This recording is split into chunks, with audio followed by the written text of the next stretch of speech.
வெளிப்படுத்தின விசேஷம் 21:27. தீட்டுள்ளதும் அருவருப்பையும் பொய்யையும் நடப்பிக்கிறதுமானது ஒன்றும் அதில் பிரவேசிப்பதில்லை. ஆட்டுக்குட்டியானவரின் ஜீவ புஸ்தகத்தில் எழுதப்பட்டவர்கள் மாத்திரமே அதில் பிரவேசிப்பார்கள். இதில் எங்கே பிரவேசிக்கிறது? Who will not enter into the city of New Jerusalem? எருசலேமுக்குள் யாரெல்லாம் உள்ளே பிரவேசிக்க முடியாது என்று இந்த வசனத்தில் நாம் வாசிக்கிறோம். தீட்டுள்ளவைகள் பிரவேசிக்க முடியாது, அருவருப்பானவைகள் பிரவேசிக்க முடியாது, பொய்யை நடப்பிக்கிறவர்கள் ஒன்றும் அதில் பிரவேசிப்பதில்லை என்று நாம் வாசிக்கிறோம். முதலாவது, தீட்டுள்ளது. எதெல்லாம் தீட்டு என்று நாம் பார்ப்போம். லேவியராகமம் 13:3-44. குஷ்டரோகி தீட்டுள்ளவன். ஆசாரியன் ரோகம் இருக்கும் இடத்தில் மயிர் வெளுத்தும் ரோகமுள்ள இடம் மற்ற சரீரத்தை பார்க்கிலும் குளிந்தும் இருந்தால் அது குஷ்டரோகம். அவனை தீட்டுள்ளவன் என்று தீர்க்க கடவன். 44ஆம் வசனத்தில் அவன் குஷ்டரோகி, அவன் தீட்டுள்ளவன். மார்க்கு 7:15. அதில் என்ன வாசிக்கிறோம்னா 13 கெட்ட காரியங்கள், 13 evil things will be defileth the heart. 13 evil things defileth the heart என்று நாம் வாசிக்கிறோம். மார்க்கு 7:21-23 வரைக்கும். மனுஷனுக்குள்ளே இருந்தது புறப்படுகிறது மனுஷனை தீட்டுப்படுத்தும்.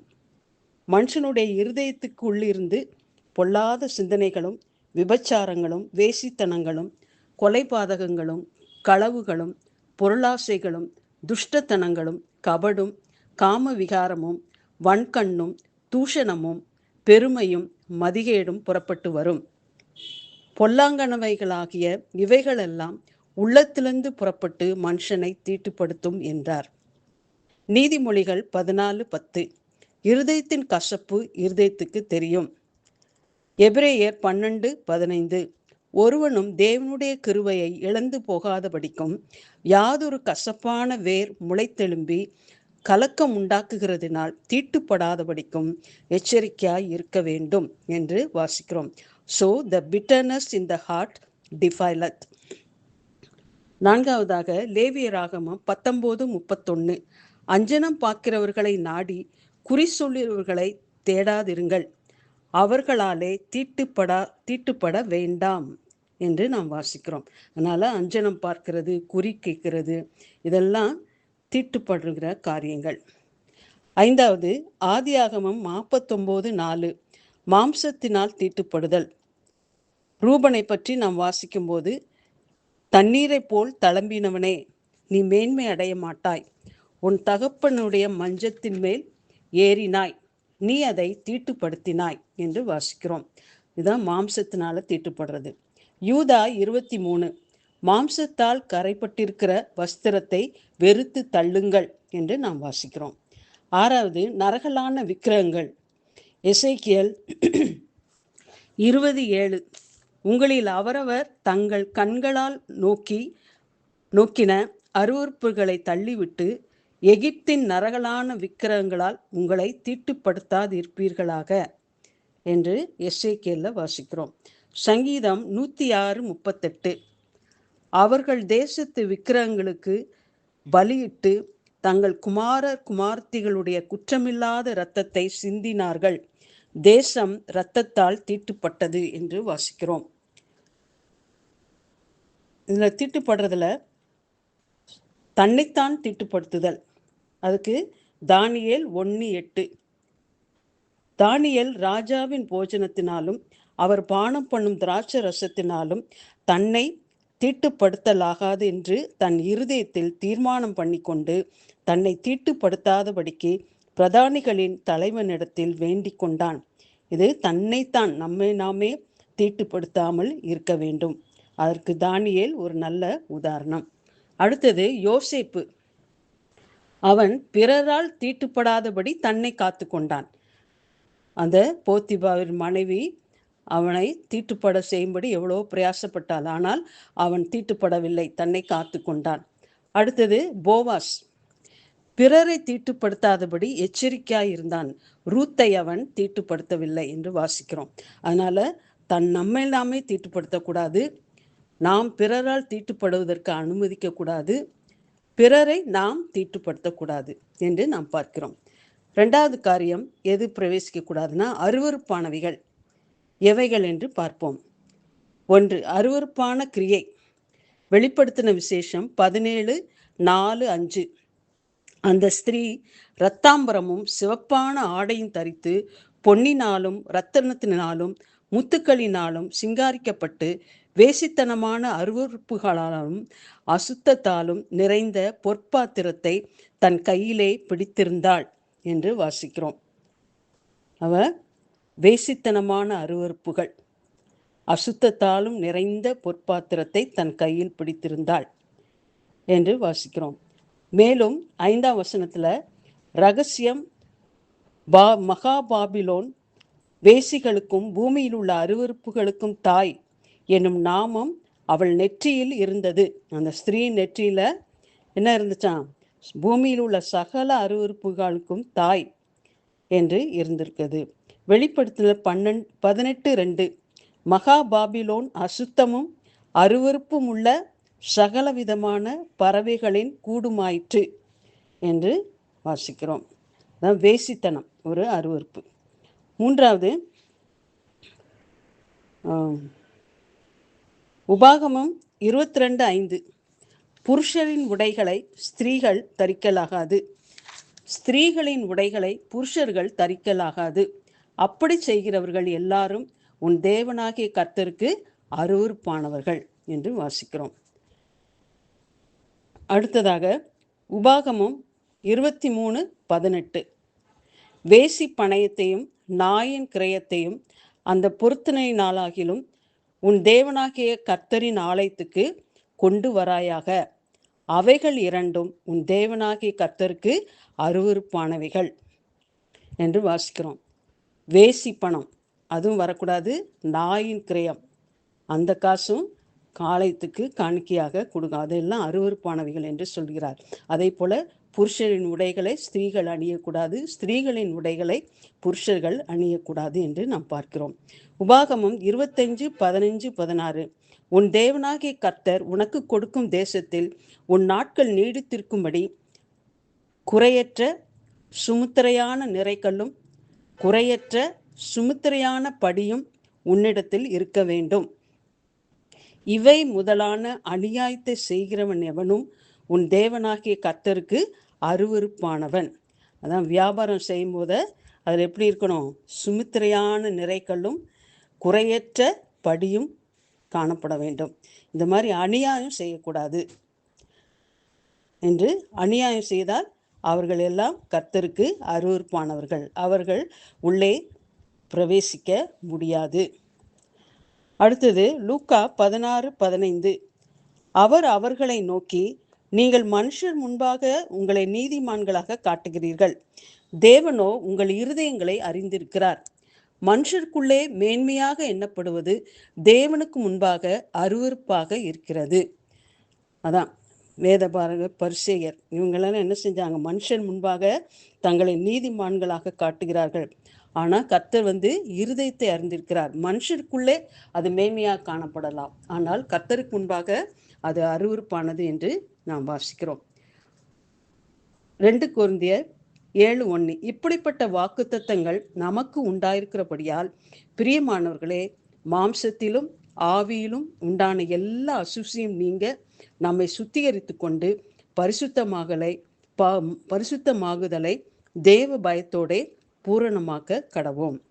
இப்படிப்பட்ட தீட்டுகள் அருவருப்பானவைகளை எல்லாம் விட்டுவிட்டு நாம் பரிசுத்தம் பண்ணிக்கொள்ளி தேவ பயத்தோட பூர்ணமாக ஜீவிக்க வேண்டும், பூர்ணமாக கடவோம். மூணாவது காரியம் யார் பிரவேசிக்க முடியாது? பொய்யர்கள். those who speak lie. பொய்யான கிரியைகள் என்னவென்று பார்ப்போம். 7 விதமான பொய்யர்கள் நாம் வேதத்தில் வாசிக்கிறோம். முதலாவது கேடுள்ள நாவு. நீதிமொழிகள் 17:4 துஷ்டன் அக்கிரம உதடுகள் சொல்வதை உற்று கேட்கிறான், பொய்யன் கேடுள்ள நாவுக்கு செவி கொடுக்கிறான் என்று வாசிக்கிறோம். இப்போ கேடுள்ள நாவுக்கு செவி கொடுத்தோம்னா நம்ம பொய்யன். ரெண்டாவது, நீதிமொழிகள் 30:6, அவருடைய வசனங்களோடு ஒன்றையும் கூட்டாதே, கூட்டினால் அவர் உன்னை கடிந்து கொள்வார், நீ பொய்யனாவாய். வசனத்தோட ஒன்றையும் நாம் கூட்டக்கூடாது, கூட்டினால் நாம் பொய்யர். மூன்றாவது, யோவான் 8:44, பிசாசானவன் பொய்யனும் பொய்க்கு பிதாவுமாய் இருக்கிறான், ஆகனபடியினால் அவன் பொய் பேசும் பொழுது தன் சொந்தத்தில் இருந்து எடுத்து பேசுகிறான். இல்லாதவைகளை பேசக்கூடாது. அது உள்ளதை உள்ளதென்றும் இல்லாததை இல்லதென்றும் தான் பேச வேண்டும். அப்போ பிசாசானவனா என்ன செய்வான்? தன் சொந்தத்திலிருந்து எடுத்து பேசுகிறான். அதனால இந்த பொய்யராக நாம் காணப்படக்கூடாது. அடுத்தது 1 யோவான் 2:4, அவரை அறிந்திருக்கிறேன் என்று சொல்லியும் அவருடைய கற்பனைகளை கைக்கொள்ளாதவன் பொய்யனாய் இருக்கிறான், அவனுக்குள் சத்தியம் இல்லை. அவரை அறிந்திருக்கேன்னு சொல்லி நம்ம கற்பனைகளை கைக்கொள்ளாவிட்டால் நாம் பொய்யர். அடுத்தது 1 யோவான் 2:22, இயேசுவை கிறிஸ்து அல்ல என்று மறுதலிக்கிறவனே அல்லாமல் வேற யார் பொய்யன்? பிதாவையும் குமாரனையும் மறுதலிக்கிறவனே அந்தி கிறிஸ்து. We are denying Jesus by our deeds. தேவ சித்தத்துக்கு விரோதமாக நாம் செய்தோமானால் நாம் தான் யாரு? Anti Christ. நம்முடைய கிரியைகள் தேவ சித்தத்துக்கு மாறாக காணப்பட்டால் நாம் தான் அந்தி கிறிஸ்து என்று அழைக்கப்படுகிறோம். அதனால அந்த தேவ சித்தத்துக்கு மாறாக நாம் எதையும் செய்யக்கூடாது, அப்பொழுது நாம் பொய்யராவோம். அதனால இயேசுவை கிறிஸ்து அல்ல என்று மறுதலிக்கிறவனே அல்லாமல் வேற யார் பொய்யன் என்று நாம் வாசிக்கிறோம். அடுத்தது 1 யோவான் 6:20, 4:20, தேவனிடத்தில் அன்பு கூறுகிறேன் என்று ஒருவன் சொல்லியும் தன் சகோதரனை பகைத்தால் அவன் பொய்யன். தான் கண்ட சகோதரனிடத்தில் அன்பு கூறாமல் இருக்கிறவன் தான் காணாத தேவனிடத்தில் எப்படி அன்பு கூறுவான் என்று நாம் வாசிக்கிறோம். அதனால சகோதரனிடத்தில் நமக்கு இருக்கிற கண்ட சகோதரிடத்தில் அன்பு கூறாவிட்டால் காணாத தேவனிடத்தில் எப்படி அன்பு கூறுவோம்? ஆகினால நம்ம யாரு? பொய்யன். அதனால சகோதரன் அன்பு கூறுகிறேன் என்று சொல்லுகிறவன் ஒருவன் சொல்லியும் தன் சகோதரனை பகைத்தால், நாம் சகோதரரை பகைத்தால் நாம் பொய்யராவோம். அடுத்தது 7வதாக 1 தீமோத்தேயு 4:1-3, ஆகிலும் ஆவியானவர் வெளிப்படையாய் சொல்லுகிறபடி பிற்காலங்களிலே மனசாட்சியில் சூடுண்ட பொய்யருடைய மாயத்தினாலே சிலர் வஞ்சிக்கிற ஆவிகளுக்கும் செவி கொடுத்து விசுவாசத்தை விட்டு விலகி போனார்கள். அதனால ஆவியான வெளிப்படையா சொல்லுகிறபடி பிற்காலங்களிலே மனசாட்சியில் சூடுண்ட பொய்யருடைய மாயத்தினாலே சிலர் வஞ்சிக்கிற ஆவிகளுக்கு செவி கொடுத்து விசுவாசத்தை விட்டு கடைசி காலத்துல இதுதான் நடக்கும். வஞ்சிக்கிற ஆவிகளுக்கு செவி கொடுக்கிற காலம் இது. விசுவாசத்தை விட்டு விலகி போவார்கள். அதனாலதான் ஆண்டவர் சொல்றாரு, விசுவாசத்தை காண்பாரோ என்று நாம் வாசிக்கிறோம். அதனால விசுவாசிகளும் சத்தியத்தை அறிந்தவர்களும் ஸ்தோத்திரத்தோடைய அனுபவிக்கும்படி தேவன் படைத்த போஜன பதார்த்தங்களை விலக்கவும் வேண்டும் என்று அந்த பொய்யர் கட்டளையிடுவார்கள் என்று நாம் வாசிக்கிறோம் 3ஆம் வசனத்துல. அதனால வஞ்சிக்கிற ஆவிகளுக்கு நம்ம செவி கொடுத்து விசுவாசத்தை விட்டு விலகி போகாமல் விசுவாசத்தை இறுதி மட்டும் மரண பரியந்தம் காத்து கொள்ள வேண்டும். இல்லாவிட்டால் நாம் பொய்யர் என்று அழைக்கப்படுவோம். அந்த பொய்யரெல்லாம் பரலோக ராஜ்யத்தில் புதிய எருசலேமில் பிரவேசிக்க முடியாது என்று நாம் வாசிக்கிறோம். அதனால ஆட்டுக்குட்டியானவரின் ஜீவ புஸ்தகத்தில் பேர் எழுதப்பட்டவர்கள் மட்டுமே பரலோகத்தில் பிரவேசிக்க முடியும். அதனால அந்த ஜீவ புஸ்தகத்தில் நம்முடைய பேர் எழுதப்படும்படியாக நாம் இவைகளை எல்லாம் விட்டு விலக வேண்டும். எது? தீட்டுப்படக்கூடாது, அருவருப்பானவைகள் ஒன்றும் காணப்படக்கூடாது, பொய்யராக இருக்கக்கூடாது. தேவன் தாமே நம்முடைய பரிசுத்தத்தை பயத்தோடு காத்து கொண்டு அவர் வருகை எதிர்நோக்கி காத்திருக்க கிருபை செய்வாராக. கர்த்தருக்கே மகிமை உண்டாவதாக.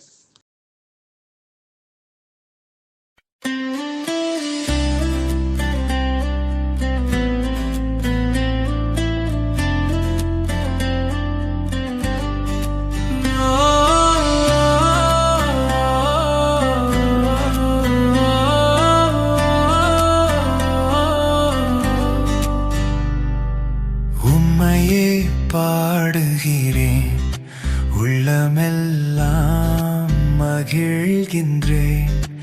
ஒருபோதும் மறவேனையா இயேசுவே, உம் கிருபை போதுமையா, எனக்கு உம் கிருபை போதுமையா. உம்மையே பாடுகிறேன், உள்ளமெல்லாம் மகிழ்கின்றேன்.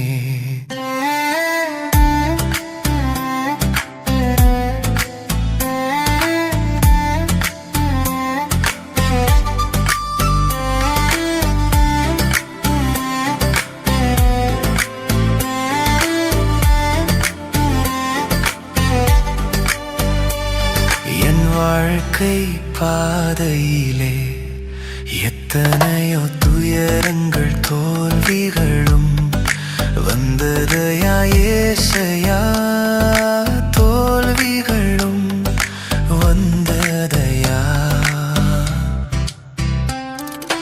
உம்மையே பாடுகிறேன், உள்ளமெல்லாம் மகிழ்கின்றேன்.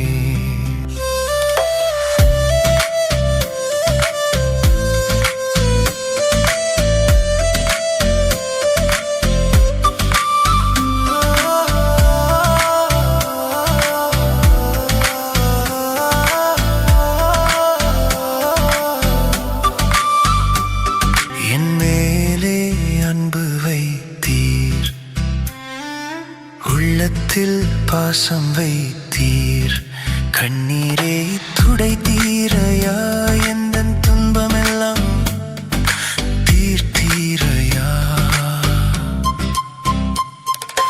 உம்மையே பாடுகிறேன், உள்ளமெல்லாம் மகிழ்கின்றேன்.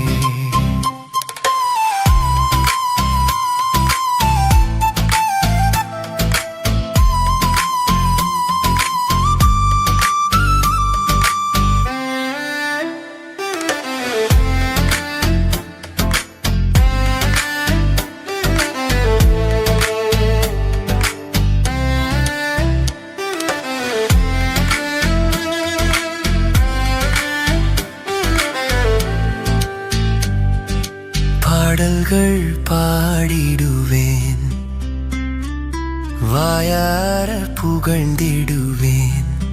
உம்மை எங்கும் சொல்வேனையா, உம்மை எங்கும் சொல்வேனையா. உம்மையே பாடுகிறேன், உள்ளமெல்லாம் மகிழ்கின்றேன். ஒருபோதும் மறவேனையா இயேசுவே, உம் கிருபை போதுமையா, எனக்கு உம் கிருபை போதுமையா. உம்மையே பாடுகிறேன், உள்ளமெல்லாம் மகிழ்கின்றேன்.